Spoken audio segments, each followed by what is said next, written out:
Welcome to the Wealthy Speaker Podcast, the show that offers you tips and strategies to help speakers build the business of their dreams. Now here's your host, 30-year industry veteran and business coach, Jane Atkinson.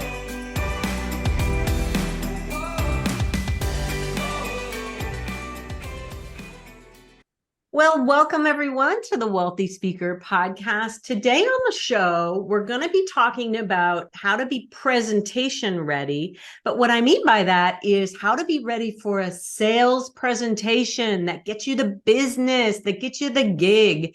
Now, here with us is someone who I've considered a sales guru going all the way back to my Speakers Bureau days in Dallas, the amazing Terri Sjodin. Welcome to the show, Terri. Thank you, Jane. It's really an honor. I've been a listener for a long time, so it's a treat to actually be on your show. Oh my gosh. Well, we used to book you. I'm sure it had to be over 20 years ago. Have you been in the business 20 plus years? It's going on 30 plus years, believe it or not. Years. So yeah, I think I'm going to just stop saying, at 30. I'm not going to say 35. Yeah. That just sounds icky. Exhausted. So, anyway, you have had an amazing speaking career. Talk about let's start with where you are currently, but then I'm going to circle you back to the beginning. Okay. So I was very fortunate when I was in high school. I had a high school speech coach. His name was Jim Caforio, and he took 3 of us from the time that we were sophomores and really groomed us to be incredibly competitive in speech and debate. And because of his incredible coaching, we were way ahead of the pack. So I've been a speech geek since early on. I competed in college, and what I learned very early on was the gift and the power of the spoken word. Because when you enter a speech tournament, and I know many of your listeners probably competed in speech and debate on some level, but if you are not familiar with this sport, it teaches you so much. Like, you learn early on that it really does not matter where you grew up or what high school you went to or what college you went to, because it's a very nondescript experience. A group of kids will roll into a tournament room. There's no matching uniforms. You really just are a number. And then at the end of 3 preliminary rounds, the kid with the highest scores prevails.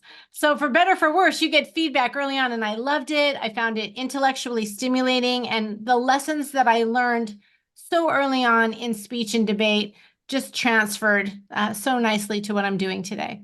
Nice. So your model, your business model today is is it speaking? Is it training? Is it consulting? What does your business look like today? We're going to talk, by the way, shortly about, you have just written your 5th book, which is what we're kind of formatting this podcast about. Sure. So, you've come a long way, baby, and I'm so excited for you. So just a snapshot of how much you're speaking, et cetera.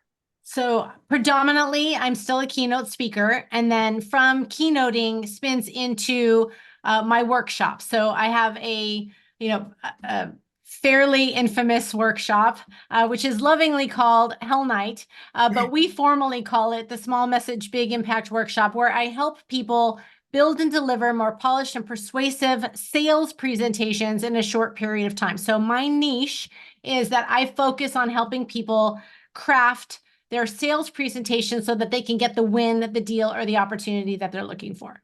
So those would be good. Those small message, big impact workshops would be good for professional speakers to come to, right? Well, I don't do them B2C, so it's only B2B. So I don't have an individual workshop that somebody could sign up for, but it would be, for example, if a large lending industry client said, "Hey, Terri, we have 18 high potentials. We want you to train them." It's a customized workshop based on their messaging. And so it is much more intricate in detail. Okay, fair enough. Okay, so let's tell everybody the name of your 5th book. So the brand new book is called Presentation Ready. It's published by McGraw-Hill. It officially just came out, as you know, on March 14th. Yeah. And it addresses a very specific question tied to a research project that I completed. So we can kind of go back in time, but what put me on the map is that I originally wrote a book many moons ago called New Sales Speak, which addressed the 9 biggest sales presentation mistakes that people make and how to avoid them. So fast forward, after almost 20 years, I wanted to revisit this question. Does making a sales presentation mistake cost an individual a win, a deal, or an opportunity? And so I went back and I visited with a colleague of mine who's the head of the communications department at San Diego State University. And I said, look, I really want to revisit this research and I want to do a formal study. And with their cooperation, I did a multi-year, 3-phase deep dive research study, which addressed this question. And ultimately, what we found is that not only did the 9 mistakes still play out, but that there are 12 mistakes that can cost an individual the opportunity that they're looking for. Okay. And so we curated that list. It then morphed into a course for LinkedIn. It morphed into the underpinnings for this particular book. Okay. And so it's really evolved from the essence of this beautiful new research, which we just wrapped up in 2023. So it's current, it's fresh, it's meaty, and I think it can be really helpful to people. So this is the thing that our listeners need to go out and grab. I'm assuming it's available all across all the platforms. Bookstores nationwide, Amazon, Indie Press. And speakers could do Noble. the LinkedIn course too, could they not? Right. If you're on LinkedIn Premium, it's complimentary. And if you aren't on LinkedIn Premium, you can actually still watch this 34-minute course. I think it's $24.99 if you want to watch it on LinkedIn. That's money well spent, if you ask me. So you talk about how to deliver an impactful sales presentation, even when you have like no prep time. Okay. So somebody says, I want to meet with you and it's going to be in an hour. What do we do? No, it's such a great question. So, within the 12 mistakes, it's divided into 3 categories. So first, you want to think about your case development. What is my persuasive case? Then you want to think a little bit about your creativity. How will I say what I say in a very unique way so that it lands in the mind of a listener and in a way that makes them go, oh, I've heard this before, but the way you're saying it, it's landing in my mind in a different way. And that just kind of changes the conversation. And then the third aspect, of course, is your delivery, which includes your eye contact and your body language and your use of and humor and drama, etc. So to answer your question, we have to go to the first pivot piece, which is when you're getting your head in the game and you only have a short amount of time, the first aspect you're going to think about is your case. What are your arguments? What separates you from other speakers, for example? So I want to know when I'm about to present myself, I want to listen to a little bit about what is that client's goals? What do they need? Because they might actually think that they need something specific. But then when I share what I can do that makes me different, they might go, oh my gosh, that's everything we never knew we always wanted, right? So a lot of times you want to listen, address, but then create and inspire them to look at something else at the same time. Oh, okay. So I have genuine curiosity about the things that make speakers different. I think that every speaker says, I'm going to do all my research and homework and things like that. Talk to me about what you mean when you say differentiate yourself.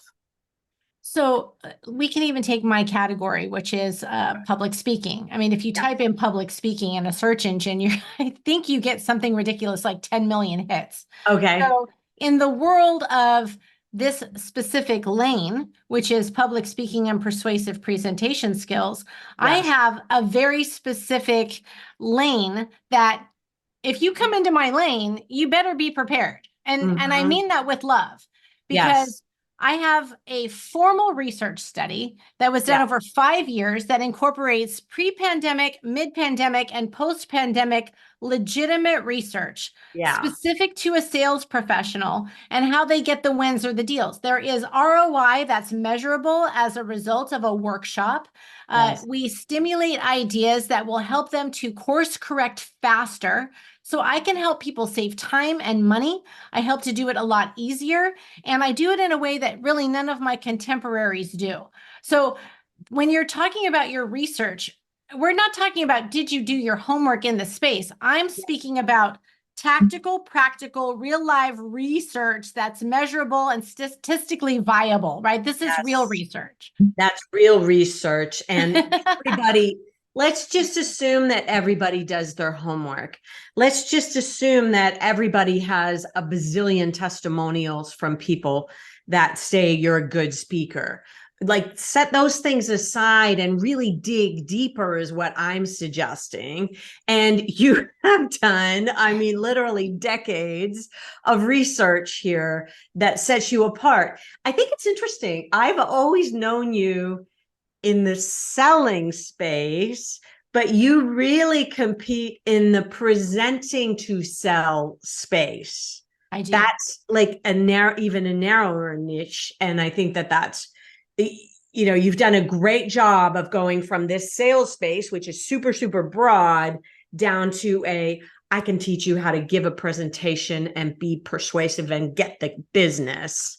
That's it's like where the rubber meets the road, right? It's not, at the end of the day, you can have the greatest widget in the world, but your sales team that's on the street, I help them to get the information out of their head, across their lips, and into the mind of somebody else who's going to make a buying decision. And how this translates to what speakers do is when my speaker friends call me and they say, hey, Terri, I want to dominate my lane, or I want to be, one of the best, most consistently booked speakers.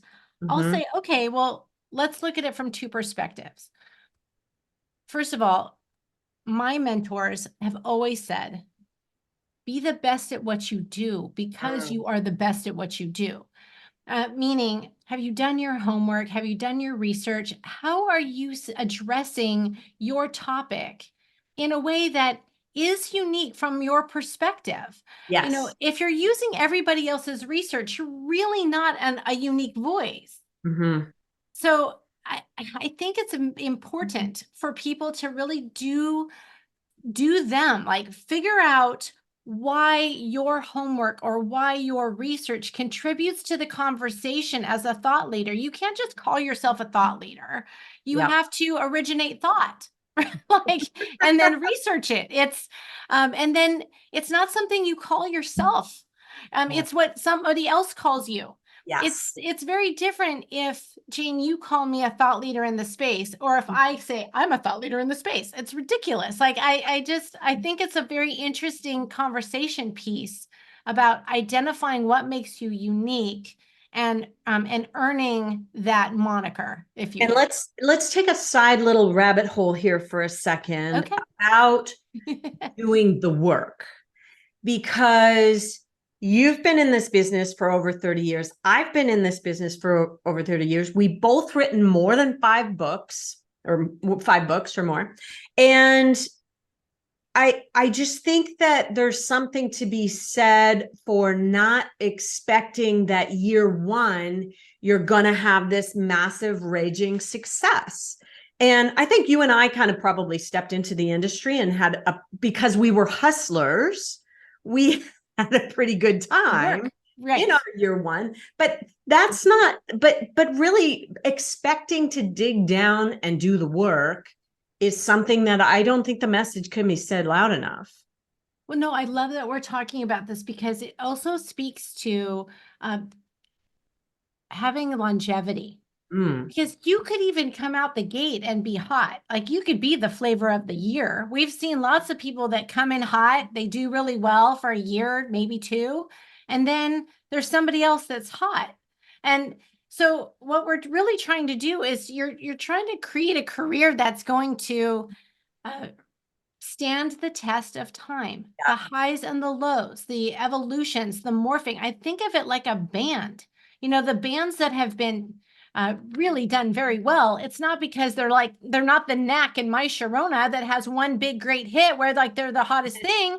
They're the Madonnas that reinvent themselves over time. They're the Rolling Stones that reinvent themselves. It's not one album or one single. It's a it's a career of albums with multiple singles, and some of them just aren't hot anymore, right? Like it doesn't matter. But then, and maybe somebody wants to hear your classics, but they also want to know, hey, do you have a new song that's just as amazing? Yes. And then you get the whole range of that individual's content when you go see their new epic keynote, because it's been curated with depth over time. Yeah, I just did a little social post about interviewing all of your material. So interview all your stories. I think this is either an Eric Chester or Mark Scherenbrook technique, but throw it all out and then interview it. Make it all either make the cut or not make the cut to come back into your presentation. And you have new research. So of course the old stuff is going to go out. And every time you get a Terri Sjodin presentation, you're going to get something that's hot and current and valuable to you. Now, there are some classic things that are still going to be the same in sales, right? Yes. Things that you've been talking about for years. But let's go specifically drilling down onto speakers and talk about what some of the mistakes. So you have 12 of them in your book. Go buy the book. We don't have time to cover all 12 today, but let's talk about the ones that you see speakers making when it comes to their kind of presenting to either get the gig or not. So I'll begin by being incredibly transparent and confess that I have personally made each one of the 12 mistakes that are listed in the book. I'm sure I have also. And that's why I know they're so costly. Yes. There were 5,000 participants in the research study over the almost 5-year period and through the 3 phases. And of the 12 mistakes, there are 3 that always rose to the top, regardless of industry. It didn't matter if the individual was selling a product or they were selling a service or whether they were selling a cause. Okay. And so the first thing is, I hope that sales professionals who are speakers and speakers who are sales professionals feel this for a moment, like put that hat on your head, because when I work with speakers, they're like, I don't want to sell. Yeah, wear the hat. Right? Wear the sales hat for the rest of this conversation. Put it on and become your best salesperson. And then when you do that, you can think about the mistakes that we're going to address. Okay. Number 3, again, no particular order, but the number 3 biggest mistake that most people self-confess in the speaking world is very similar to the rest of the world. It's not that different. They really do track. And that is that they wing it. Oh, no. They think, oh, you know what? I do this for a living. I'm a speaker. I'm going to roll and hop into a call. And ultimately, what we hear back from the listeners or observers is, OMG, I felt like that speaker was trying to give me their keynote in 5 minutes. Yeah. That's not what you're trying to do, right? Say that again, please, because that's a ding, ding, ding. Winging it is getting on a sales conversation and delivering little chunks of your keynote. We need to be speaking to the outcomes of what people are going to get when they hire you. Not, you don't need to give snippets of your keynote. Thank you for saying that. That's wonderful. What's number 2? Number 2 also relates to this topic, which is they have a tendency to conclude, but they do not close. They don't ask them to book them. They say, okay, so if you have any questions, please feel free to call me, let me know. I'll follow up with an email. Or they may end with, do you have any questions? And the people say no. And then we say, okay, thank you so much for your time. And they hang up the phone. So again, when you put your sales hat on, and people say, well, it's the bureau's job to close. And I have a relationship with my bureau partners. Like, they know if they put me on the call, most of my bureau partners would tell you, we don't even have to be on the call. It's like, a done Terri's deal. Going to close this baby, right? Yeah. And then I just tell them what we need to do. I make their job easy. And when I'm on the events, it's the same thing. If I'm at an event and people say, oh, we're really interested in potentially booking you, I get all the information. I would love to come back. Tell me who I need to talk to. Can I get your number? How are you? What are you looking for?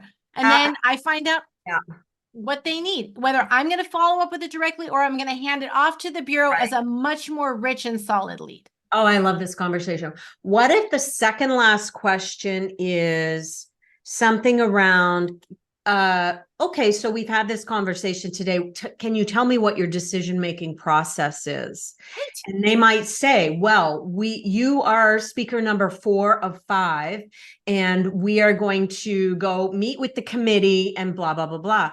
Tell me how you respond when they say it's a committee thing or something like that. Well, first I want to get them excited. Okay. So there's little things that I do that make my program different, which is proprietary. Yeah. But when I You get won't them share really, those. when they're like, that is so cool. No, I think that's a piece of the puzzle that we really want to do. Then when I get to it, I just have a line. I'll give you the line that I use. I Okay. just say, so would you like to move forward?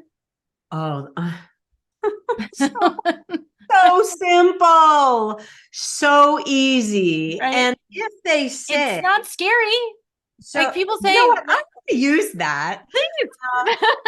So would you like to, what I often will do as a coach, right? So I'm kind of booking people into my schedule. So I will say, so when would you like to get started? Because coaching is more of an open timeline. So would you like to get started? Would you like to move forward? I say, would you Yeah, like to move and then forward? I will actually give them my calendar before they've even signed up or anything. I'll say, go ahead and just book your first.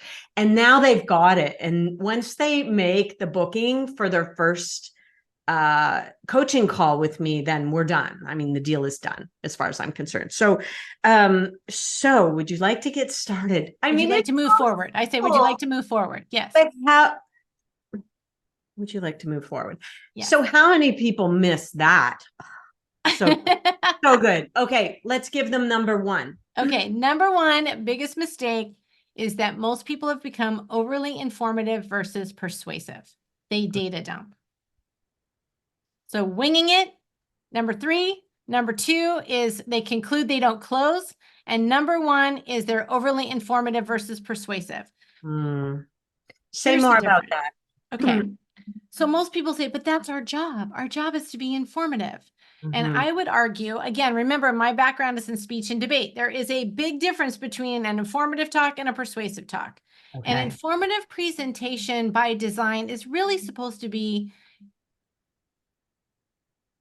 to promote learning, Okay. right? So the only people that really get paid for disseminating information is teachers. When you're actually on the platform, you are informative. But when you're trying to get the gig, your job is to be persuasive. I would argue as a speaker, your job is to be both informative and persuasive, right? You're supposed to inform them and persuade them to take action on the information that you're providing. Right. But in that, when you've got your sales hat on, you are not predominantly informative.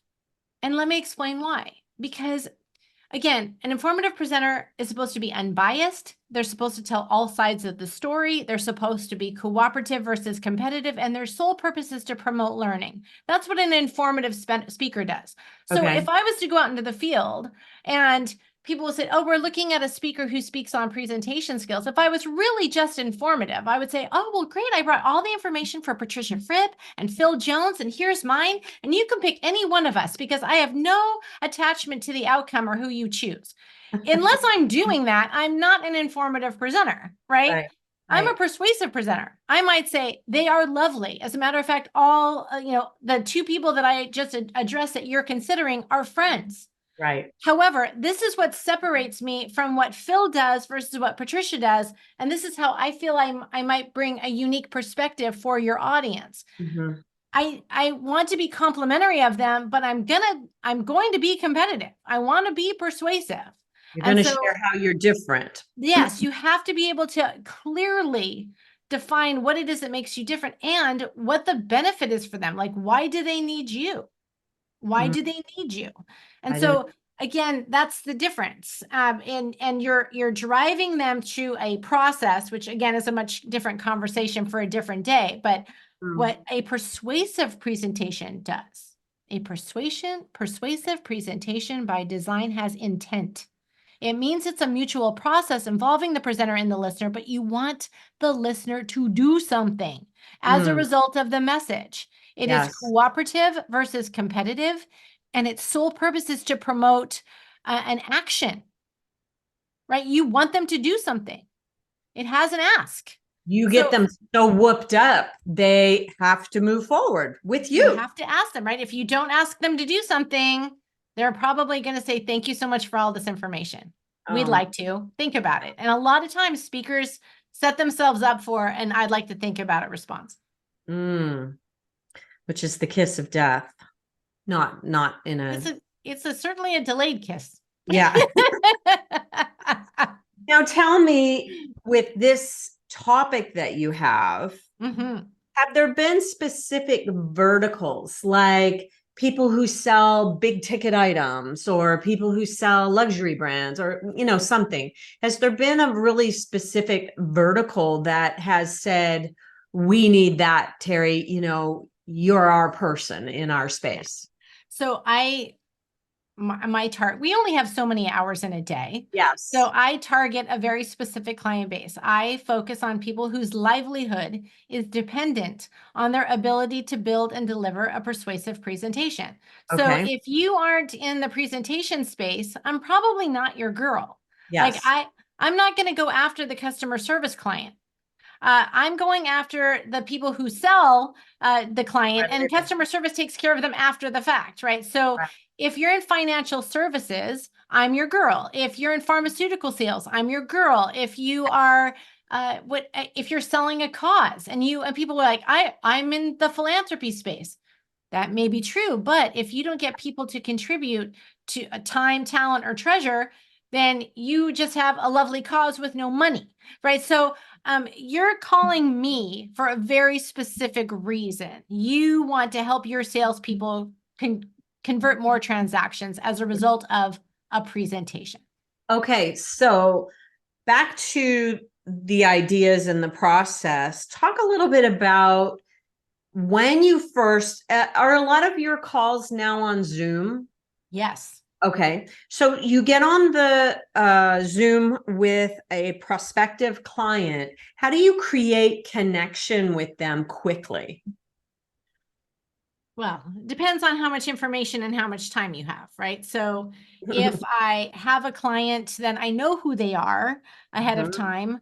And again, if it's coming on a referral, which at this stage of the game, you're probably right. We're 90% you referral, and I are, right? we have the luxury of now that it comes with 30 years.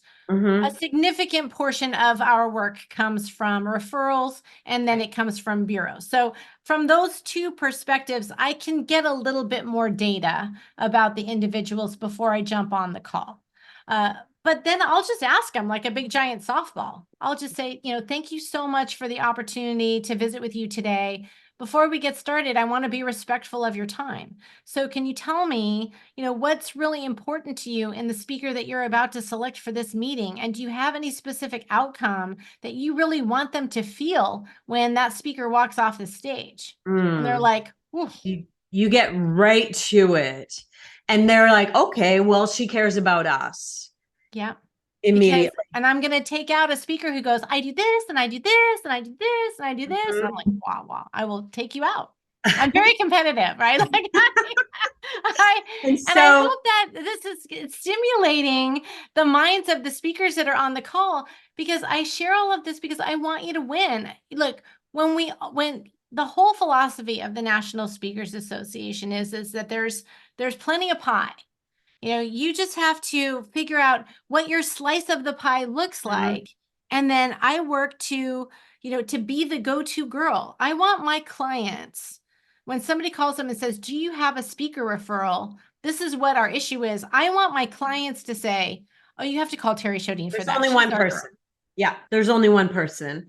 So when they share with you what outcomes that they're looking for, do you mirror back some of that language to them later on in the presentation, kind of when you're like circle back to it later on? Well, typically what's working very well for me now is that they're typically going to surface 1 or 2 or 3 of the things in the research. So I take them directly to my website. I have them download the research study. I show them why my content is fresh and meaty and timely. And then that activates them, right? Because look, the reason that the 12 mistakes are called the most common mistakes, we don't say biggest. I say these are the 12 most common mistakes Yes. that cost people a win or deal or an opportunity. Then they realize, oh my gosh, I'm normal. I am normal if we did, our team is normal. However, once we've identified a problem, that's fun, but it really doesn't help you until you have the solution steps to course correct. And so Right. what I say is, look, I can share with you what the 12 mistakes are, but the gift when I come in is that I'm going to help your team to course correct faster. Mm. And because it's easier to fix something when you know what it is. And people say initially, why do you focus on the mistakes? And it's because you can't course correct what you don't recognize as a problem. Right. So all of these things are all tied together into, to your point, it comes from longevity. It also comes from being prepared. But when speakers do a great job, we all shine. When you do a great job in your sales process, when you do a great job from the platform, it makes them always want to book other speakers, more speakers. We all want you to do well. We all want you to knock it out of the park, because every time you knock it out of the park, you represent our industry as a whole as being something that people want to continue to add to their meeting agendas. Beautiful. Well, people, I don't know about you, but we're getting our copy of say the name again and where you would most like people to go and get it. Of course, so the book is called Presentation Ready. Improve your sales presentation outcomes and avoid the 12 most common mistakes, published by McGraw-Hill, available on Amazon.com, Barnes & Noble, all of the indie press. It's available internationally. Again, of course, you could visit the sales skills course on LinkedIn. You can visit my website at SjodinCommunications.com.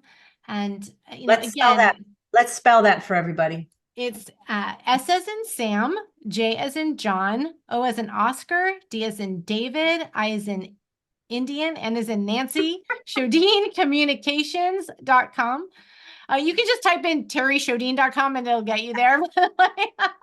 Beautiful. But thank you. I appreciate the plug. You are such a joy. I love what you do. I know we could talk for hours about. We really could. And we'll be coming back for part 2 of this at some point in the future. Terri, thank you so much for sharing your most valuable time with us here today. Listeners, okay, I hope you got some of those things and you're locking them down. You're asking for the business in a way that you have never done before. And let's get out there and have some successful presentations. Thank you again to Terri Sjodin. And with that, we will say, see you soon, Wealthy Speakers. Bye for now, everyone. Bye, everyone.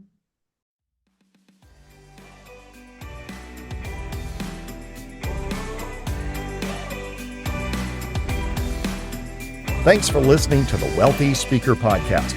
If you need help building the speaking business of your dreams, head over to wealthyspeakerschool.com and take advantage of our 20-minute next step call. Thanks for listening to the Wealthy Speaker Podcast.